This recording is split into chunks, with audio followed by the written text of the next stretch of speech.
It was a bright morning on July 2, 1955, when Pan American Flight 914 prepared to depart from New York for Miami. The sunlight danced across the wings of the silver DC-4 aircraft, and passengers bustled around the tarmac with excitement. Men in crisp suits carried briefcases, women in bright floral dresses held their hats against the wind, and children waved goodbye to family members standing by the fence. The scent of fuel and the sound of roaring engines filled the summer air. It was supposed to be an ordinary flight. Captain Robert Wills, a man in his mid-40s with a strong jaw and calm eyes, stood inside the cockpit checking the instruments. His co-pilot, John Peters, reviewed the charts beside him. Everything was normal. The sky was clear, the engines purred, and not a single sign hinted at the nightmare to come. "Ready when you are, Captain," said John with a grin. Robert nodded. "Let's give them a smooth ride." At exactly 9:55 a.m., the flight took off, climbing gracefully into the golden morning sky. Below, New York City shimmered in sunlight, and soon the plane was gliding peacefully over the Atlantic. Passengers relaxed, some chatting, others reading newspapers. Flight attendant Margaret smiled as she served coffee and pastries, her bright blue Pan Am uniform perfectly pressed. The hum of the engines was soothing, and the journey seemed calm. But an hour later, the calm began to change. The sky grew darker. The radio crackled with static. The compass needle started spinning wildly. Co-pilot John tapped the instrument panel, frowning. "Captain, I think something's wrong with the navigation." Robert leaned forward, eyes narrowing. "Try switching to backup." Nothing worked. The clouds outside thickened, forming strange shapes that pulsed with light. It wasn't lightning. It looked almost alive. Suddenly, a brilliant white glow filled the cockpit. Margaret gasped as the passengers clutched their seats. A low hum vibrated through the entire plane. "What is that?" John shouted. "A storm?" But Robert didn't answer. The light grew so bright that it burned through their eyelids, and then, in an instant, it was gone. Back at the New York control tower, flight controllers stared at the radar screen in disbelief. One moment, Flight 914's signal was there. The next, it vanished completely. No Mayday call, no distress signal, nothing. Search and rescue planes scoured the skies. The Coast Guard combed the ocean for days. But there was no debris, no oil slick, no trace of life. It was as if the airplane had evaporated.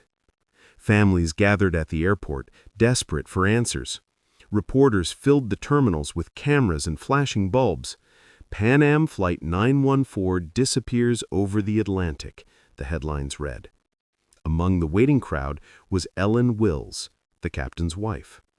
She sat quietly near a window, clutching a photograph of her husband in uniform. Her eyes never left the sky. "He promised he'd be home by dinner," she whispered. Days turned into weeks, and weeks into months. The official report listed the flight as lost at sea. There were memorials, tears, and fading hope. But Ellen never stopped waiting. Every night, she left the porch light on, just in case he somehow found his way home. Years passed. Technology advanced. Airplanes became faster, sleeker, safer. But for Ellen, time stood still.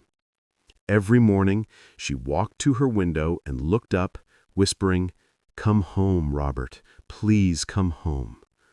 And then, 30 decades later, something impossible happened. It was May 21st, 1985. The sun hung bright over Caracas, Venezuela. Inside the control tower, air traffic controller Mark Perez sipped his coffee, half listening to the chatter on his headset. It was just another ordinary day, until the radar beeped. A new signal appeared out of nowhere. The blip was small but steady, moving fast from the northeast. Mark frowned. "That's odd. We don't have any flights scheduled on that path." His colleague, Andrea Lopez, leaned over. Could it be a military plane? Mark shook his head. No, look at the code. That's commercial. He squinted at the screen. Then his eyes widened. Pan Am 914. Andrea blinked. That can't be right. That flight was lost in the 1950s. The radio crackled. A male voice came through, faint but steady. Caracas Tower, this is Pan Am Flight 914 from New York to Miami. We are off course, requesting landing clearance. Mark dropped his coffee. The voice was calm, confident, just like any other pilot, but the words made no sense. He pressed his headset. Pan Am 914, say again, did you say New York to Miami? Affirmative. Flight 914 requesting approach vector. Mark's heart raced. He checked the date, May 21st, 1985. It had been 30 years since that flight vanished. Pan Am 914, what's your current position? There was a pause. Then the voice said something that sent chills down his spine. Position shows over the ocean, but we can see coastline ahead. Request coordinates for Miami. He glanced at Andrea, speechless. Sir, you're not near Miami. You're in Caracas, Venezuela. The line went silent. For a full 10 seconds, there was nothing but static. Then the voice came back, trembling now. Did you say Caracas? That's correct. And sir, the date today is May 21st, 1985. Another long silence. Then the pilot whispered, No, that's impossible. We took off in 1955. Outside, workers on the runway shaded their eyes. A silver DC-4 was descending through the clouds. Its paint was faded, its logo peeling, but the word Pan American was still visible along the fuselage. As it touched down, dust rose in a golden haze. Mechanics ran toward it, shouting orders, disbelief written on every face. The engine sputtered, then went quiet. The air smelled of heat and old fuel. The cockpit window slid open, and a man leaned out, uniform pressed, cap tilted, face pale with confusion. He called out from the tower window, Where are we? Mark shouted back, You're in Venezuela! The captain blinked. Venezuela? But how? He looked at his watch, the same watch that had ticked faithfully since the 1950s. It still read, July 2nd, 1955. He turned to his co-pilot. John, this can't be real. It was July 2, 1955. New York's bright morning buzzed with travelers at LaGuardia Airport. Among them were 57 passengers, smiling, sipping coffee, ready to board Pan Am Flight 914 to Miami. At 9 a.m., the jet lifted smoothly into the blue sky. Weather was perfect, communication clear. But somewhere over the Atlantic coast, everything changed. Moments later, air traffic radar went blank. Controllers tried to call the pilot. No reply. The signal simply disappeared. Search planes combed the ocean for days. No wreckage, no smoke, no trace. The flight was declared lost forever.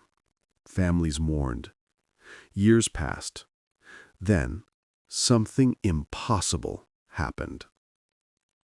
It was May 21, 1985, 3 decades later.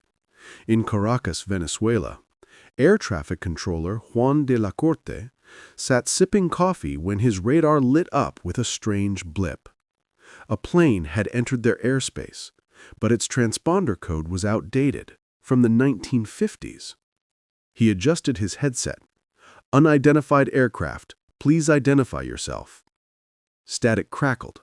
Then a man's shaky voice replied, This is Pan Am Flight 914 from New York to Miami. We're off schedule by a few minutes. Juan froze. Flight 914 had vanished 30 years ago. He asked their coordinates. The pilot sounded confused, saying he saw no ocean, only tall buildings, strange cars, and new runways. Juan assured him they were safe to land. When the old DC-4 descended, ground crews rushed in shock. The plane was spotless, old-fashioned, yet brand new in condition. Inside, the passengers looked frightened, dressed in 1950s clothes, holding 1950s tickets. The pilot leaned out the cockpit window, shouting, "Where are we? What's going on?" Juan approached carefully. "Sir, it's May 21, 1985. You've been missing for 30 years." Gasps echoed from the cabin. The pilot's face turned pale. Without warning, he started the engines again and yelled, "No, we're leaving!" Before anyone could stop him, Flight 914 rolled down the runway and vanished into the sky. Radar lost the signal once more. Gone.